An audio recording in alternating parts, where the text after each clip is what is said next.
Hi, this is Jim Lobaito, and I'm president and founder of a company called Performance Group. You're listening to the podcast version of a program that originally aired on the BizTalk Radio Show.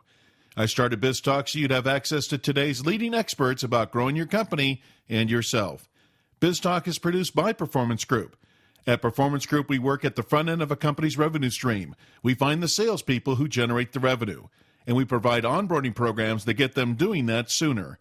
Our passion is aligning talent with opportunity. That's why we're known as a Salesforce development company. Enjoy the program. On our program today, we have Keith Eades and Tim Sullivan from Sales Performance Group International, one of the largest sales improvement firms in the world. Keith Eades is the founder and CEO of SPI. He is considered one of the most knowledgeable authorities on transforming companies into world-class organizations. Tim Sullivan is the Director of Business Development at SPI, where he works with clients to identify and develop solutions for sales performance issues. We're fortunate that Keith and Tim have joined us to share insights from their book, The Collaborative Sale, the definitive guide to the new reality of sales in a world of empowered buyers. Keith and Tim, welcome to the program. Thanks, Jim. Glad to be here. Thank you, Jim. Yeah, glad to be here with you. Well, it's my pleasure because a topic we've been talking about for the last 3 years off and on BizTalk is the transformation of the sales process, transformation of sales organizations, transformations in terms of how buyers are buying. And we've had other people on talking about that transformation. So my first question, from your perspective, and whether it's Keith or Tim, whoever answer this first, talk to me about, in a brief summary, what you see the transformation that's been going on between the roles that our salespeople have to play and the roles that buyers are playing these days. Okay, Jim, this is Keith. I'll start with that one. First and foremost, the book, The Collaborative Sale, and why we've written this book as it relates to your question is that the research clearly indicates that buying behavior has changed dramatically over the last few years. And that's been stimulated in mostly or in great part because of the access that buyers have to information. The first thing that almost any buyer does, whether it's any product or service, is they search the internet. So these buyers are very empowered. And in the book, in The Collaborative Sale that Tim and I have written, we refer to these as Buyer 2.0. It's like the next generation of buyer. And then the highlight of that we point out in the book, that statistically today, buyers are probably close to almost 60%, 57.7% through their buying process before they ever contact salespeople. So just immediately, the world needs to change for sellers in the event that dealing with these empowered buyers. And in the book, that's specifically what we deal with by defining what we call new sales persona and then strategies and tactics to deal with these new empowered buyers. So that's really kind of the big transformative concept that we're bringing forward in this new book called The Collaborative Sale. Thanks for that, Keith. And I was talking to a gentleman the other day, and they had their sales team actually in our office, and someone asked me the question. They said, well, I've been in the sales profession in some form for the last 35 years. And they say, Jim, what changes have you seen? And I said, selling fundamentally hasn't changed. Technology has changed how maybe we connect with people or how people hide from us, however you want to look at it in some cases. I said the main thing that I've noticed is the fact that buyers come into the relationship farther down the cycle than what people are used to. And if you're providing just product information, I said, they're way past you when you first engage them. They're looking for something more. Whenever I say that, Keith and Tim, I sometimes get this blank stare back. I don't know if people either believe me or they don't experience it or they don't know what to do about it. So in your experience, are salespeople aware today that what you're talking about of the buyer being better informed, in some cases probably farther down their decision process than we give them credit for, are they aware that that is going on? And if they're not, what can we do in terms of making people aware that what you're talking about is really true today? Jim, this is Tim. I'd like to take that one if I may. First of all, I think that sellers are becoming aware that certainly they understand that buyer behavior is different.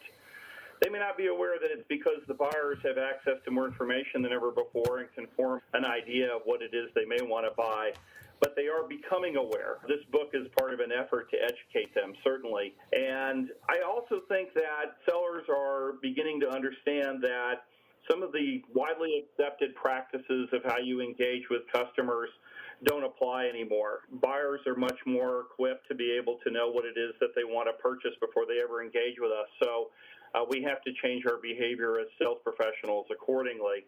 And the savvy ones are doing it intuitively, but I think you're absolutely right. I think people are not aware today that they're going to change their behavior to align with buyers who are much more informed and getting engaged with them later in the process. One thing I will say before we go on, there is definitely an opportunity for sellers to engage earlier with buyers if they change their own behavior. And so to get back to the front of the purchase process as well by engaging in some of the persona that we talked about and demonstrating situational fluency, getting out there in social media, creating your own personal brand, et cetera. So you can still create opportunities with customers. You just have to engage with them earlier in a different way than perhaps we've done in the past. So, Keith and Tim, when did you realize that the world that you're selling into, just this new buyer-driven world, had changed? And you said to yourself, you know, there's something new and different going on here. When did that realization happen? Well, first of all, it's not like an overnight thing, Jim. We've been in this space, the sales performance space, since 1988-89. And as our businesses have grown, both domestically and globally, because we're doing business in some 54 countries around the world, you know, this evolves. Through our research, we spend a great deal of time in customer and client research, and also in the fact that as we work in client engagement. But to be more specific about that, what starts to happen is through the use of technology, we start working in what we call pipeline and opportunity reviews, and we just started seeing higher numbers of what we'll call pipeline or opportunities within pipeline, where, in fact, we're using the old way of doing things, engaging in the sales process that the companies had given them to follow, and they were almost like robots. So specifically, those were the kind of actions that indicated that things aren't working. And from a time frame standpoint, let's say over the last 5 to 7 years, it just kept getting worse and worse and worse. Thanks for joining in on the conversation. Our guests are Tim Sullivan and Keith Eades. We're talking about their book, The Collaborative Sale.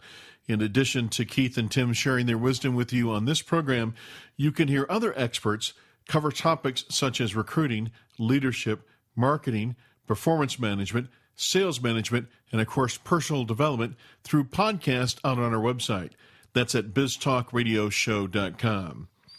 Okay, when we left off Keith and Tim, we were talking about the accelerated changes we're seeing in the sales process and how people have to interact and sell today. Do you think the recession of 08 and 09 and the lingering effects of that had any impact on accelerating the changes that we're talking about today?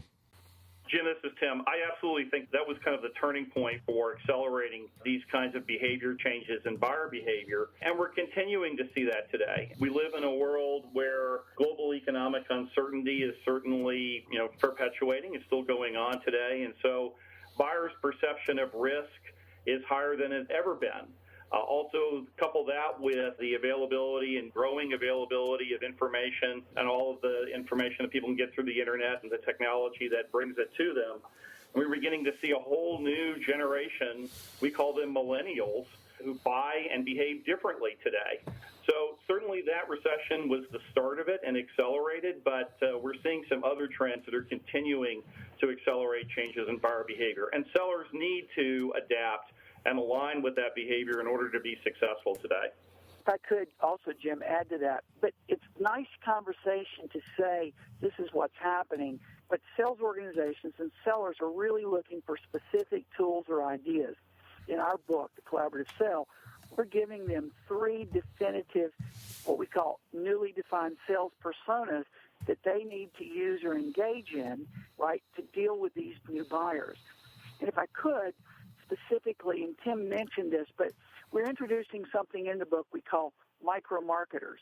And that basically is the idea that salespeople need to assume the role of a marketer, right, to help stimulate or create demand for their products and services with these new buyers. And as Tim mentioned, you begin to do that in different ways.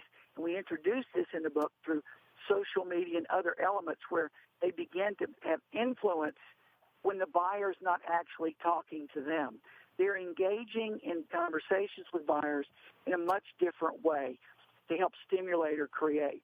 The second area in the book that we're introducing, it's what we call visualizers, and it's the ability, once they do engage and they know that the buyer is probably far down their path, it's the ability to either create, re-engineer visions, right, around capabilities that the buyer probably hasn't thought of. So they really have to know that that's where that buyer is, but this is a persona that really gives them strategy and tactics to help. And last but not least, because of what Kim was just describing, because of the high-risk nature of buyers today, we're introducing a persona called the value driver, which from the very beginning, it's designed specifically to help sellers begin to quantify the value and help build business case ROI around what their products or services actually do. These are the kind of things tactically that sellers have to be able to do today to engage with these new buyers. Thank you for that, because for the transition over to that, that's exactly where we're going. It's nice to talk about, but it's like, now what, so what, right? What do we need to do about it? Sure. Micro marketers, visualizers, and value drivers. Boy, not enough time on our program today, because I think we could spend an entire program on each one of those three topics. So let's get to the important stuff on this. First of all, micro marketer, responsibility of the salesperson today or the marketing department? Let me touch on that. I'm sure Keith will follow up. What we found in our research was that sellers just simply don't get enough leads to be able to attain their individual sales goals. In fact, they have to generate close to 70% of their own business, and so they can't depend on marketing departments alone to be able to provide them. It's great if they can. It's a wonderful thing, and certainly marketing can do things to help assist sellers and empower them to be able to engage with the new buyers more effectively, and we talk about that in the book. But sellers have to take some responsibility, and there are things that sellers can do and should do to be a micro-marketer. They should have their own personal brand. In fact, the new buyers today, Buyer 2.0, insists that sellers come and bring their own value, that they have their own situational fluency and expertise about understanding what problems they solve. And so if a seller can't do that, if they can't be a micro-marketer, then they're at a significant disadvantage, both in terms of quantity of leads they can generate and new business they can create, as well as being able to differentiate themselves when they engage with the buyer as well. What I hear you saying, and I just want to be clear about this, because I think this is an important part. When I talk to sellers today, I say, selling and marketing have always been kissing cousins, but today I believe they really have come together. So are you saying that the personal responsibility of a salesperson today is to figure out how to do some of their own personal marketing?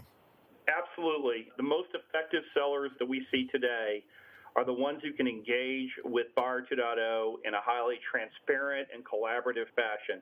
That means they need to be their own expert. And marketing can do a lot to help the sellers to say the right things, to demonstrate and develop that kind of expertise. So we definitely see an evolution or a blending together of sales and marketing functions. It's not, a clearly delineated function anymore. There has to be a partnership doing sales and marketing to be effective today. Jim, the idea here with marketing departments is to look at the sales organization as a channel for them. So as they create either messaging or campaigns, the idea is rather than them having total responsibility and they're putting it all out, the idea is to make sure that the sales group or sales organization is fully aligned and engaged and that they're saying the same things. So salespeople can actually take those messages, begin to use social media, have conversations, and they become micro-marketers on their own. Keith, the one suggestion you would give our sellers in terms of what they could be doing on micro-marketing? There's really two, and they're simultaneous, but one is to develop their situational fluency, their expertise, and then begin to apply that in the world of social media by blogging and by writing and by posting so that the world sees you, if you're a seller, so the world sees you as someone that's adding value to that situation. Thank you for that. Tim, so if what you're saying is true, then don't our sales leaders need to rethink how they're managing our people? The traditional thing is, okay, Tim, you got 10 calls today, and we need you on the street by 10 o'clock, and make sure you make 4 in-persons, and you got it back, and you got to do this. That structure, if you're going to follow the old traditional way, doesn't really leave time to be creative and to think and to figure out how to blog or even hone your skills in becoming the subject matter expert that you are. That's right.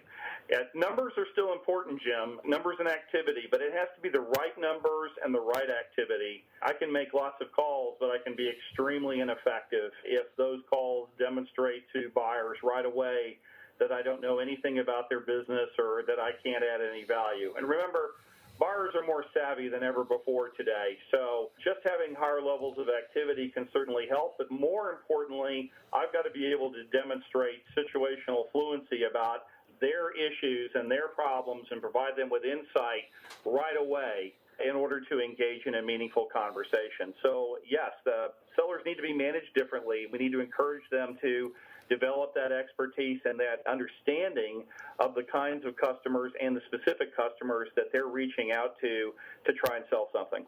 The only thing I would want to add to that is, besides just developing and how they manage, what we're encouraging managers to begin to do is adopt these philosophies around, let's say, these 3 new personas, right? That salespeople need to become micro-marketers, that salespeople need to become visualizers, and salespeople need to become value drivers. Now, what are the activities that support those kinds of initiatives? And that's where their sales process, their managing of their activities should be focused around something rather than just activities. Make sense? Yeah. So it creates direction behind it or deeper than that? Well, it's more than just direction. I mean, these are specific models. So, for example, in the Collaborative Sale book, we define the competencies required behind these kinds of sales personas. Now, what managers can then do is work to develop these competencies, right, so that these people can engage in ways that new buyers need to be addressed. If they're doing it the way they've always done it, the results they're not going to be happy with. They've got to transform and look at the way the buyers are buying and then adopt these new personas that we define, develop those competencies, and then they'll start to see the kind of results they're really looking for. And maybe it's just me, and maybe you can validate this, Keith, but one of the competencies that I have realized in the last, actually 4 to 5 years, is the ability to be able to write. In other words, I can't believe how much communicating I have to do today through the written word, whether it's texting, by the way, right, or writing emails or writing blogs, getting to your micro-marketing point. So is that ability to write one of those new competencies that our salespeople need to have, or is it just unique to me? No, it's not unique to you. Communication of any sort is critically important, but let me try to be a little bit more specific where I would link what you're describing around writing and communication.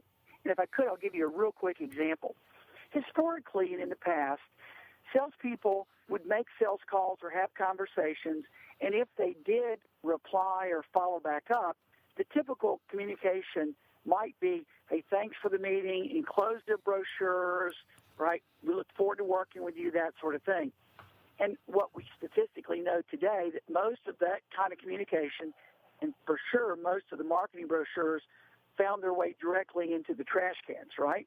In the collaborative sale and with the competencies that we're describing, it's the ability to have a really meaningful conversation around what the problems are, what the issues are, what the differentiating capabilities are, and then in writing, communicate that back so that both the seller knows that you know, and what we call solidifying that joint discovery of vision, of capabilities. We also then suggest that in the collaborative sale that you post that into a collaborative site so that not only the person you're talking to, but other people in the organization, what you're asking them to do then, in essence, is tell me, did I hear you right? Is this the situation? Is this what it's going to take? And if not, please post back to the collaborative site so that everybody starts to share what we call what the problems are, the reasons are, and the visions are, Now, all of a sudden, as salespeople, we begin to differentiate ourselves because we're being totally transparent and communicating in a very open fashion. Key ingredient to both collaborative selling and what it takes to sell to Buyer 2.0. What I hear you saying is that ability to listen, that ability then to comprehend or start thinking about matching solutions to what the issues are, and then being able to put that into a format you can feed back to them that lets them know you understand that what they're facing and you may have a possible solution. Well, just to put a bow on that from my perspective, Jim, that is what you're after. That's when they know that you know, and you fully differentiate yourself as a seller, right, as opposed to what the typical salesperson historically has done. Huge differentiation. And, Jim, to add on to that, what we discovered as we were writing this book and looking at our clients and also based on the research that we conducted generally, technology is also changing what that kind of communication looks like today. Today, it's possible to do collaborative development of joint value propositions online with the customer where they buy into that. Keith mentioned collaboration sites where you can store and forward and gain access to other people in the organization if it's going to be a group buying decision. There's all kinds of other tools that are available today that help sellers to connect with buyers. And the savvy sellers today are the ones who are recognizing that it's not just the message, but also the media that's important to buyers because it helps them to make more informed decisions and faster decisions with less risk. Yeah, and in the new book, we give you lots of examples of those kinds of enabling technologies and sites that salespeople can use to be collaborative today. We're talking with Keith Eades and Timothy Sullivan, their book, The Collaborative Sale, Solution Selling in a Buyer-Driven World. We have spent some time, gentlemen, talking about one of the key elements in your book, which is the micro-marketer persona. You have mentioned the two others, the visualizer persona, the value-driven persona, and I want to touch on, in the short time we have left remaining, the value driver persona. I think the micro-marketer persona is probably misunderstood. I'm glad that's in your book. I'm glad you put competencies around that. It probably should be a must-read for anybody involved in selling today. I think most people, again, are missing the mark when it comes to that, and quite honestly, I think you're one of the first people that we had on the program that specifically address the need for it. So thank you for that. The value-driven persona. Tell us about that.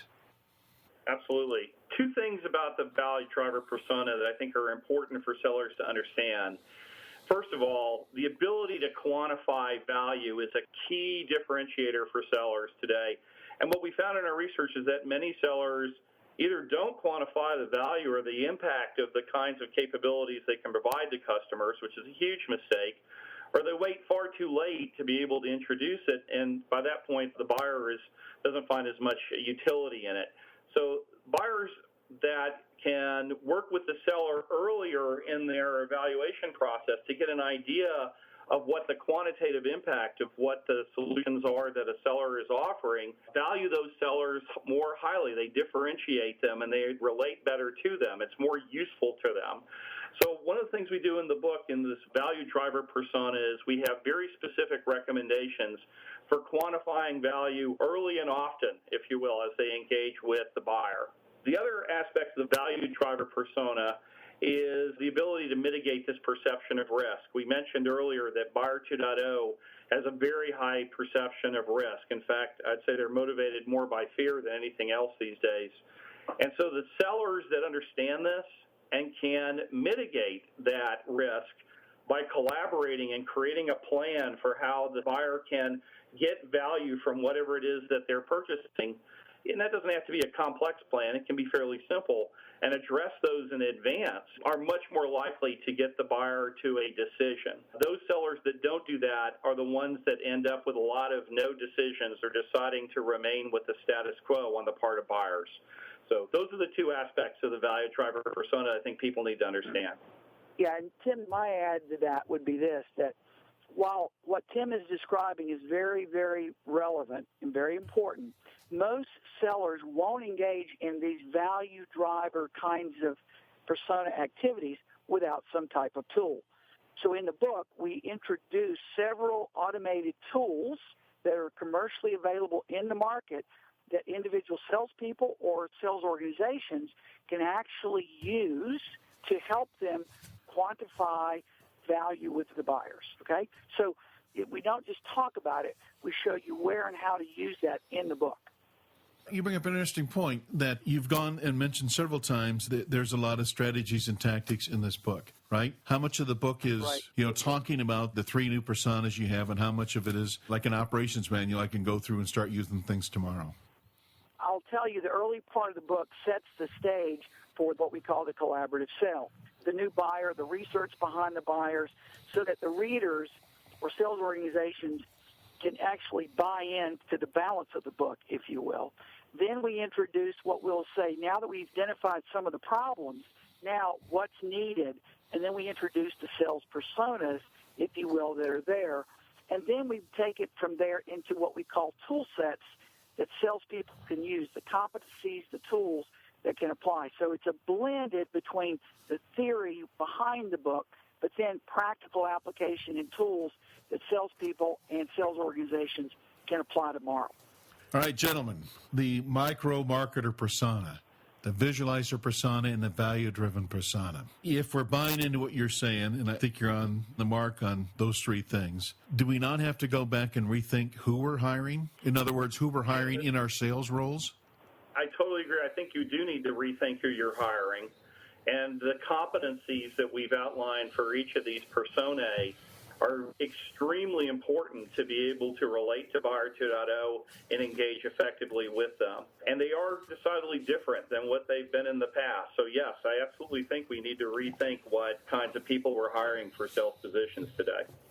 Keith, any insight on what we should be looking for?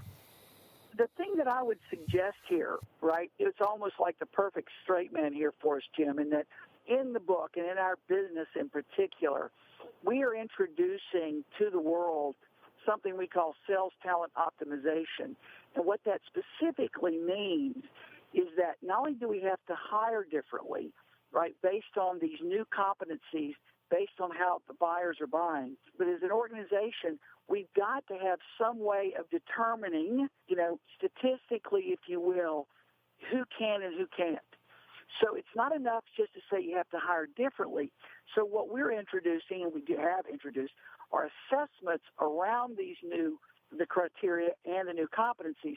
So both in the book, so I would encourage people to go on our website, and if they would like, they can actually test and see how well they fit into these new competency roles. Organizationally, if people need help, then they can call us, and we have a whole group or division within our business called Sales Talent Optimization that can help both with the hiring as well as the existing sales force to determine within that sales force which ones can actually make this transformation. In this transformation of some of these competencies you're talking about, I'm just kind of curious, in your gentleman's opinion, are we at the beginning of this evolution? Are we somewhere in the middle? Or is that bell curve passed, we're on the backside of this, which means we're getting ready for another transformation? Jim, this is Tim. My opinion is that this is a transformation that's been happening for the last decade or so, but it's accelerating. I think we're on the front end of it. I think we're going to see the sales profession continue to evolve where they have to be more highly professional, more well-equipped to engage with buyers and align effectively with them, and more savvy in how they communicate and interact with buyers. And that's going to require a higher level of skill and competency. So I can only see that this is going to continue to be a trend that will continue to accelerate. Keith may have some different opinions, but I think we're at the beginning of this transformation. I agree with the timeline on the transformation where we are.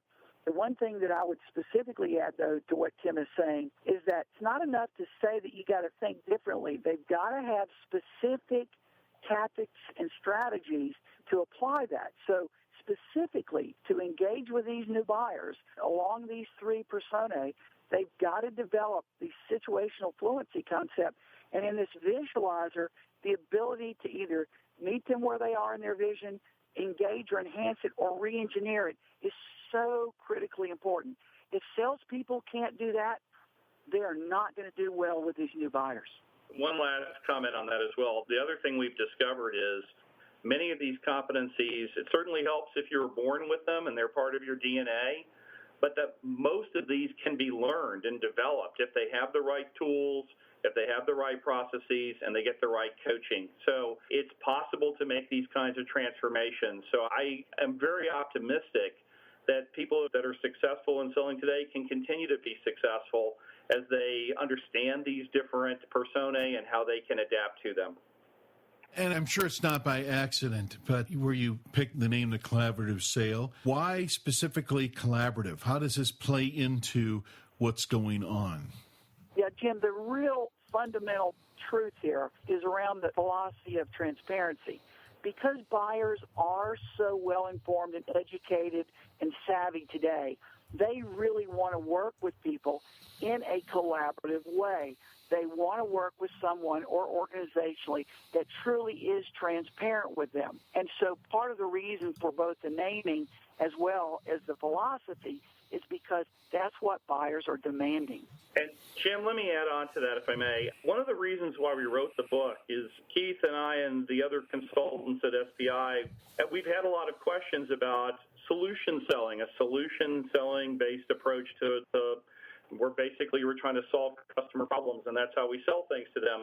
Is that philosophy, is that approach relevant today? In fact, some of the pundits out there have written solution selling is dead because of these buyer behavior changes. Well, we sell and market the branded methodology solution selling, so we wondered if that was true. And in our investigations, what we found was the most important thing that sellers can do to align with Buyer 2.0 and sell more is to collaborate in a transparent fashion. And at its core, solution selling has always been about collaboration. So this really represents an evolution of that kind of thinking to align what's always worked in solution selling with the buyer behavior today. Our guests on BizTalk are Keith Eades and Tim Sullivan, both from the Sales Performance Group International, one of the largest sales improvement firms in the world. We're talking about the book they co-authored, The Collaborative Sale, the definitive guide to the new reality of sales in a world of empowered buyers. Keith, you're with the CEO of a company today as relates to our topic. The one piece of advice you're giving them is what? Well, it depends on the nature of the conversation, but if the CEO is concerned about revenues or the state of their sales organization, there's two things that I really want to emphasize to him or to her, and that is that to really maximize the organization's results, the sales organization really needs to be following what I call a consistent and or dynamic sales process. So if you haven't invested in defining that around a philosophy like the collaborative sale, that's critically important. That's number one.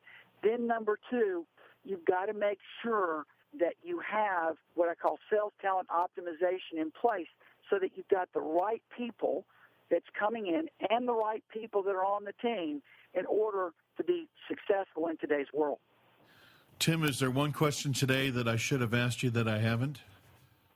No, Jim, you did an excellent job. I think we covered the essential personae that salespeople need to adopt to align to new buyer behavior, Buyer 2.0 behavior. And we talked a little bit about some of the philosophies and approaches that are necessary to be successful sellers. So I want to commend you for your good questions. I think we covered the waterfront today. Tim, one last question for you. Listening to your conversation today, and part of your brain goes to, well, I got to get this done today, I got to get this done, and I got to follow up on this, and now I got to figure out how to be a micro marketer, and got to figure out this value thing, and then I got these other projects to follow up on. And at times, I can imagine people listening going, man, this is just a little bit overwhelming, which typically happens when you're transforming anything, right? When you're shedding some old and you're picking up some new, but you still got to take care of now. So the one piece of advice, Tim, you could give in terms of how do we keep this in balance, man? Well, I think first thing that you can do, once you understand this point of view of selling that is related to collaboration and transparency, take a look at your current opportunities. Take a look at what you're not doing or doing that should perhaps be done in a different way to align with new buyer expectations and behavior. A lot of times when we sell, we tend to focus on stuff that's always worked for us in the past. And often that works well, but given that the pace of change is continuing to accelerate, I would start first with what can I do differently to make a difference in the accounts that I'm working in today, the customers I'm working with today, and the opportunities that I'm working with today.